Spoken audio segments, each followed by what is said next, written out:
Saya sudah terhubung dengan Kepala Biro Komunikasi IPB University, Ibu Yatri Indah Kusumastuti, untuk mengetahui perkembangan terbaru dan seperti apa latar belakang kasus ratusan mahasiswa IPB terjerat pinjol. Selamat siang, Bu Yatri. Ya, selamat siang, Mas.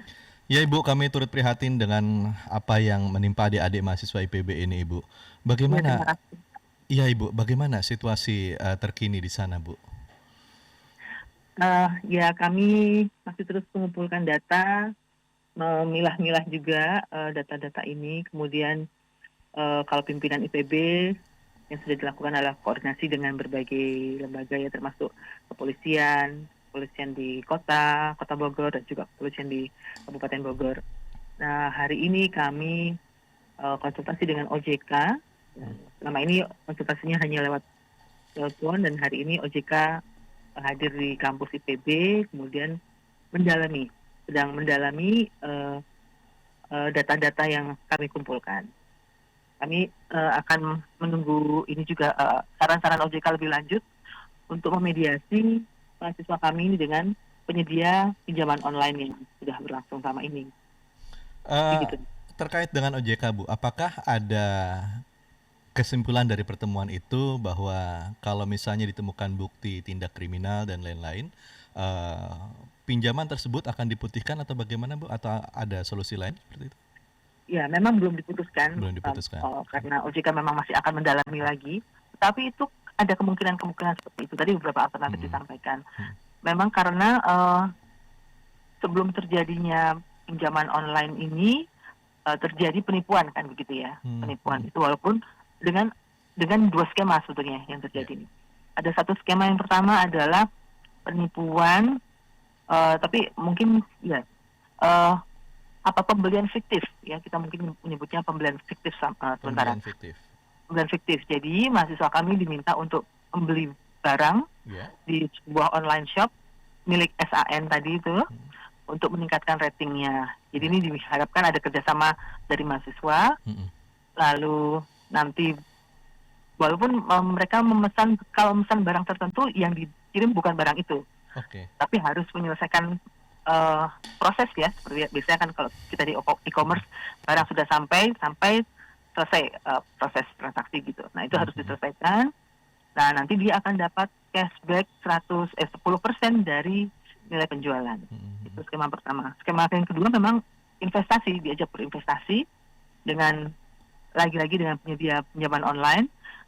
Kalau nanti sudah masuk uangnya ke rekening mahasiswa diminta langsung mengirimkan ke rekening oknum ini. Nah, lagi-lagi dijanjikan mendapat cashback atau keuntungan 10% yang akan ditransfer ke rekening mahasiswa. Tapi itu tidak terjadi. Akhirnya dan dijanjikan cicilannya akan diselesaikan oleh oknum. Karena ini nggak terjadi berulang-ulang berbulan-bulan, akhirnya mulailah penyedia jasa penagihan ini atau debt collector turun ke rumah-rumah mereka. Nah, barulah mereka panik betul ketika ternyata debt collector memang datang untuk menagih ke mereka. Demikian. Ini Bu, saya dengar katanya sudah berlangsung selama 6 bulan, betul ya Bu ya? Iya, betul. Jadi ternyata ketika kami dalami datanya lagi, ini sebetulnya sudah berlangsung sejak Oktober tahun lalu. Sudah Oktober ada tahun yang lalu. mulai. Ya, jadi setahun berarti Bu ya? Iya, setahun, betul ya. Setahun. Jadi memang ada yang di awal-awal mereka yang mungkin yang akan diminta testimoninya. Di awal-awal mereka memang dapat betul cashback yang 10%. Atau keuntungan bagi hasil 10% itu betul-betul dapat. Dan cicilannya dibayarkan betul. Nah, dari setelah itu, ini si oknum ini kemudian memperluas lagi pemasarannya, jaringan pemasar atau objek pemasarannya ini ke mahasiswa yang lebih luas lagi. Jadi mungkin mereka diminta untuk tanya tuh temannya yang sudah berhasil mendapatkan keuntungan di periode pertamanya SAN. Memang betul. Tapi kemudian ketika ini dikembangkan atau sudah mulai banyak mahasiswa yang ikut, ternyata tidak seperti yang dijanjikan. Cicilan tidak dibayarkan, bagi hasil juga tidak dikirimkan. Nah, barulah mereka jadi panik setelah itu. Berarti ini awalnya dari sukses story para korban yang terdahulu, seperti itu Bu. Kemudian Betul. Mereka menjadi semacam kayak member get member, seperti itu. Mmm, mungkin kalau member get member saya nggak tahu ya, tapi yang jelas dari mereka yang berhasil di periode pertama itu diminta Oh begitu. dijadikan bukti. Mhm. Tanya deh kalau nggak percaya, tanya sama dia gitu. Jadi nanti Iya. dia akan ketemu kan. Nah, begitu sih sebetulnya polanya. Oke, Bu, bagaimana ini bisa terjadi pada adik-adik mahasiswa? Apakah ketika itu dalam rentang 1 tahun tersebut, pernah ada semacam kayak literasi keuangan atau literasi investasi kepada adik-adik mahasiswa, hati-hati ya kalian gitu kan, supaya jangan mudah percaya gitu lah, too good to be true lah, seperti itu. Iya, memang itu yang terlewat di dalam pembinaan kemahasiswaan. Dan ya akhirnya pimpinan IPB menyadari bahwa itu sangat penting, dan kita akan segera akan memberikan literasi keuangan buat mahasiswa minggu depan bersama OJK. Jadi ini adalah kesempatan pertama. Kemudian nanti akan secara rutin dilakukan juga sosialisasi, penyebarluasan informasi mengenai tentang bagaimana melakukan pinjaman yang baik atau bagaimana mengetahui pinjaman online gitu. Jadi memang itu sangat penting buat mahasiswa. Betul. Terkait dengan tersangka, Bu, yang berhasil ditangkap oleh polisi, San. Apakah San ini adalah seorang mahasiswa dari IPB? San bukan mahasiswa IPB, bukan juga alumni IPB. Tapi dia mungkin punya kenalan barangkali ya, sehingga berani masuk ke kampus IPB, menyapa mahasiswa kami di kampus, kemudian mengajak ke tempat-tempat lain di luar untuk presentasi. Kemudian bahkan juga ternyata dia juga melakukan sosialisasi itu melalui Zoom meeting. Jadi, iya, bahkan pernah dengan Zoom meeting juga. Kalau untuk yang mau masuk Zoom meeting itu ya pokoknya polanya sama. Ada yang pembelian fiktif, ada juga yang investasi fiktif tadi itu. Lucunya mereka yang datang offline, yang bertemu offline itu bisa dibantu oleh San, Bu. Halo, Ibu Yatri? Iya, Pak. Iya, bisa dibantu bagaimana, Mas, Bu? Terputus tadi. Oh iya, jadi memang SAN ini membantu. Jadi ternyata pendaftaran ke aplikasi pinjaman online ini banyak dilakukan oleh SAN sendiri. Khususnya untuk yang bertemu langsung ya. Kalau yang melalui Zoom itu diarahkan oleh dia, dipandu bagaimana caranya sampai akhirnya bisa berhasil dapat. Tapi umumnya kalau yang online itu pinjamannya tidak besar, ya rentangnya 2 juta, 3 juta sampai 5 juta. Tapi yang ketemu langsung itu karena dioperasikan ya, pendaftarannya itu yang mengoperasikan si SAN ini sendiri menurut mahasiswa. Oh, berarti ada juga yang memang mereka setor dengan uang sendiri tanpa mengajukan pinjaman online, begitu ya, Bu ya? Kebetulan tidak ada, Pak. Oh, nggak ada, semua dari pinjaman online? Semuanya dari pinjaman online. Jadi memang dia mengarahkan untuk memanfaatkan pinjaman online.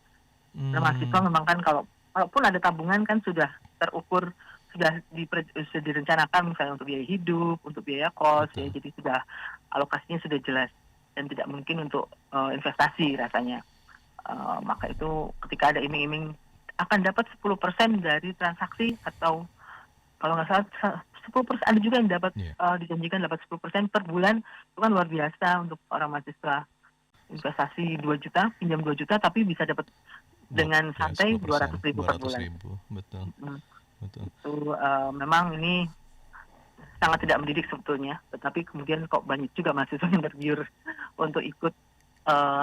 Mereka menyebutnya ini sebagai proyek kerjasama dan digunakan untuk pembiayaan kegiatan-kegiatan mereka. Oke, Ibu, saya tertarik dengan sukses story dari kita bisa sebutkah itu sebagai kakak kelas, Bu? Kalau misalnya itu berasal dari kakak kelas yang membujuk adik kelasnya, lalu apa kira-kira nanti? Apakah ada sanksi untuk kakak kelas yang mengajak ini? Karena saya yakin mereka juga jadi korban, gitu kan, Bu? Meskipun mereka ada sukses story-nya. Iya, tidak sih, Pak, tidak. Karena kami juga tidak tahu ini arahnya. Maksudnya gini, mereka juga tidak tahu bahwa ini ada arah kepenipuan. Kalau sebelumnya kan mereka mendapat real, mungkin karena memang pinjamnya hanya 1 bulan 2 bulan, cepat selesai dan hasilnya cepat masuk. Nah, yang sekarang jumlahnya besar, mungkin juga SAN jadi agak sulit juga mengelola ini. Tapi pada dasarnya kami tidak memberikan sanksi akademik untuk mereka, karena pada dasarnya mereka memang korban juga, sama korban seperti yang lain. Betul. Nah, kakak kelas yang tadinya berhasil itu kemudian pinjam lagi. Pinjam lagi? Iya, mereka umumnya pinjam lagi untuk pembiayaan kegiatan-kegiatan mereka lagi, gitu. Iya, iya. Bu Yatri, ini Bu, jadi yang saat ini berani mengungkapkan istilahnya mengungkapkan pinjolnya itu adalah Kredivo, Bu. Jadi Kredivo juga akan melakukan penyelidikan lebih lanjut terkait dengan kasus ini dan lain-lain. Apakah memang si pelaku ini mengarahkan hanya pada satu saja pinjaman online atau pada beberapa pinjaman online, Bu? Di data di kami itu ada 4. Oh, ada 4. Ya, jadi selain Kredivo ada 3 lagi yang juga mereka legal ya, dan itu tersedia di marketplace. Kalau kita mau belanja sesuatu tuh kan ada mau pay later atau mau cicilan, itu ada mereka. Mereka semuanya legal. Semuanya legal. Apa saja Bu kalau boleh tahu 3 lagi? Ini ada selain Kredivo ada Shopee Pinjam. Shopee Pinjam. S-Pinjam ya, S-Pinjam. Kemudian ada Shopee Pay Later. Satu lagi ada Laku Aku. Laku Aku. Ya. Apakah sudah ada komitmen dengan pinjaman online ini, Bu? Kalau misalnya saya juga nggak begitu yakin mahasiswa ini bisa membayar semuanya. Apakah ada komitmen kira-kira apa yang harus dilakukan? Ini sementara memang kami belum sampai ke penyelesaian akhir ya. Tapi memang nanti gini, kami akan melalui OJK akan bertemu dengan para penyedia pinjaman online ini, membicarakan bersama solusi terbaiknya seperti apa. Karena sebetulnya mahasiswa kami juga adalah korban penipuan, gitu ya, dan mungkin juga tidak bermaksud betul-betul mau pinjam, kemudian apalagi kalau mau bermaksud ngemplang ya, tidak bayar pinjaman itu sebetulnya tidak ke situ. Tapi karena ada janji, dan janjinya itu tertulis dalam surat perjanjian kerjasama antara mahasiswa dengan oknum itu, jadi mahasiswa itu merasa tenang punya perjanjian kerjasama. Tapi ternyata setelah kejadian seperti ini kan sama saja, perjanjian tetap saja nggak bisa berjalan gitu. Betul. Ya. Baik Ibu Yatri, terima kasih atas informasinya. Mohon maaf kami sudah mengganggu Ibu dalam mencari informasi lebih jauh tentang kasus yang menimpa adik-adik kelas. Saya kebetulan Fateta juga, Bu. Oh iya. Saya MP32, Ibu. MP32. Oh iya.